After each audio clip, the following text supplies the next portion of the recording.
Democracynow.org, The War and Peace Report. I'm Amy Goodman with Juan Gonzalez.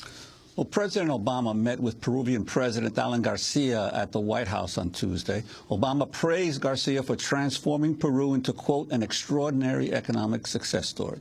García said his policy stood in contrast to the declining forces of what he termed socialist capitalism on the continent. The meeting came amidst growing unrest in Peru over the Alan García government's free market policies that open up indigenous lands to resource extraction. And outside the White House, demonstrators tried to draw attention to García's disregard for indigenous and environmental rights and accused him of trying to sell the Amazon rainforest. The meeting between García and Obama took place 1 year after violent clashes in Bagua, Peru, where dozens were killed when the García government sent military police to suppress indigenous protesters. Among the protesters outside the White House Tuesday was Hollywood actress Q'orianka Kilcher. She's best known for her role as Pocahontas in the Oscar-nominated 2005 film The New World.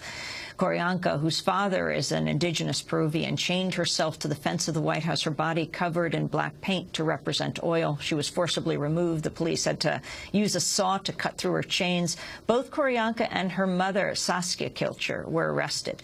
Q'orianka was charged with disorderly conduct, her mother charged with defacing government property.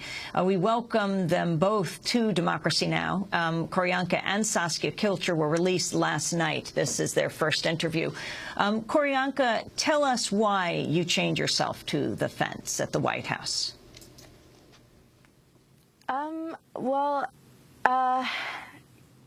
I chained myself to the White House because I really hoped that this message would get out, because Alan García needs to start involving its indigenous peoples in decision-making process, which directly or indirectly affects their livelihood. Because the indigenous movement in Peru is very strong, and the indigenous leaders there are more than capable in being involved in decision-making process. And he's illegally auctioning off land without free, prior, and informed consent to its indigenous peoples. And the irony of the president meeting with Alan García almost a year to the date of the massacre that occurred in Bagua. Could you talk about that? I was shocked by Obama's celebration of a political leader who calls his indigenous people second-class citizens and barbaric savages that stand in the way of progress. And being that I voted for Obama, I also feel a responsibility for urging my president to take a deeper look at García and truly investigate García's past as well as current doings. And I trust that when they do a proper further investigation, they would find Alan García rather unethical and corrupt and maybe even criminal, but in any case, most certainly not in line with what Americans who voted for him would like to support. And as a young person who voted for Obama, I hold my president accountable to be the man that I voted for. And I have to say that development is not destruction, and human rights abuses are not extraordinary. And we cannot let the environment and people suffer anymore because of politics and greed. I want to go to a clip of the Peruvian indigenous leader Alberto Pisango. He just returned to Peru after almost a year in exile in Nicaragua. Upon his return, he was immediately detained for 24 hours. Although he's been released, the charges against him related to protests he'd led last year that have still not been dropped. He retornado a mi patria, al Perú. I've returned to my fatherland, to Peru, to demonstrate my innocence of the charges against me and to contribute necessary reconciliation of all Peruvians. That's Alberto Pisango. Q'orianka Kilcher, can you talk about him and what he faces in Peru? I actually flew to Panama. I was requested by Alberto Pizango to come and accompany him back to Peru. I had not seen him in a long time, so it was really good to see an old friend. He was immediately arrested once we arrived in Peru, but on the plane we did have a conversation, and he told me that he comes back with love for his country, with love for his people, with love for his community, and with love for where he grew up.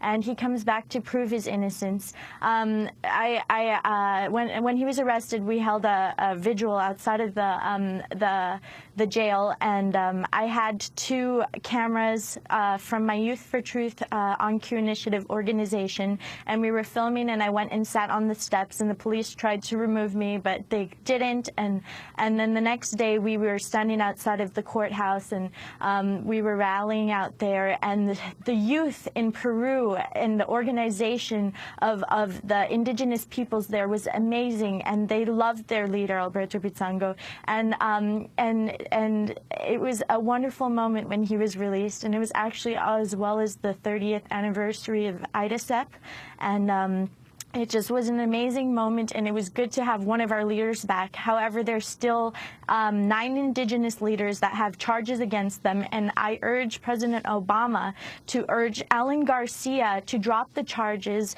against the other leaders, and urge Obama to urge President Alan García to involve indigenous peoples in decision-making process and have the free, prior, and informed consent.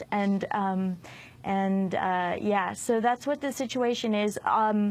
Although Alberto Pizango was released, there is still major charges against him, and they can still take him back into jail. So it's very crucial that the world watches, and that Alan García and the government of Peru knows that we're watching. Q'orianka, you were arrested along with your mother, Saskia Kilcher. I'd like to ask her, first of all, the decision of both of you to get arrested, and especially in the light of all of the petroleum damage that we're seeing in the Gulf.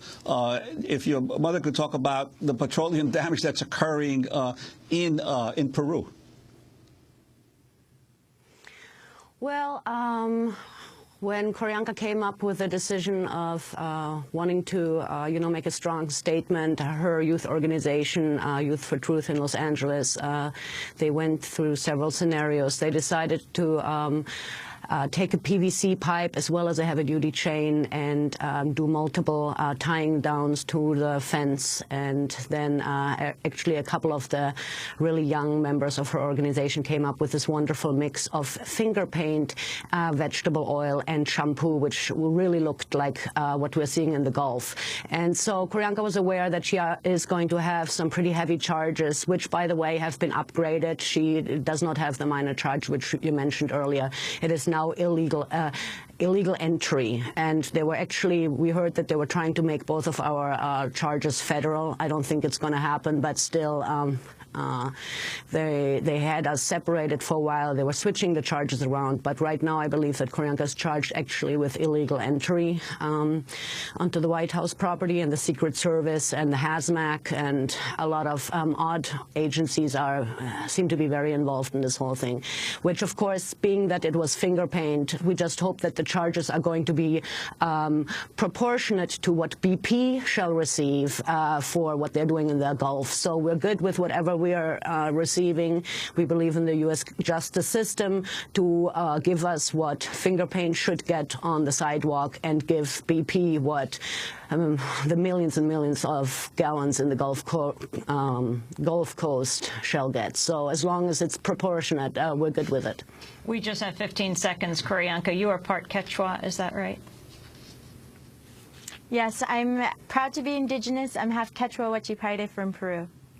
I want to thank you both for being with us, Q'orianka and Saskia Kilcher. Q'orianka Kilcher, Hollywood actress, outspoken activist in environmental indigenous issues. Saskia Kilcher, her mother, they both just came out of jail after protesting outside the White House. That does it for our show. Democracy Now! Is produced by Mike Burke, Shrifado Kadusar, Mata Angela, Steve Martinez, Nicole Salazar, Hani Masood, Ravi Karen, Mike DeFilippo, Peter Curries, Miguel Naguer, our engineer. Special thanks to Becca Staley, Julie Crosby, Nick Gilla, Hugh Grant, Samantha Chambly, Jessel Noor, John Randolph, Kellen Innocent, Rakim Penny, Vesta Godars. I'll be in Washington, D.C. on Friday evening and Saturday and Sunday in Seattle, Washington. Go to our website, democracynow.org. I'm Amy Goodman with Juan Gonzalez.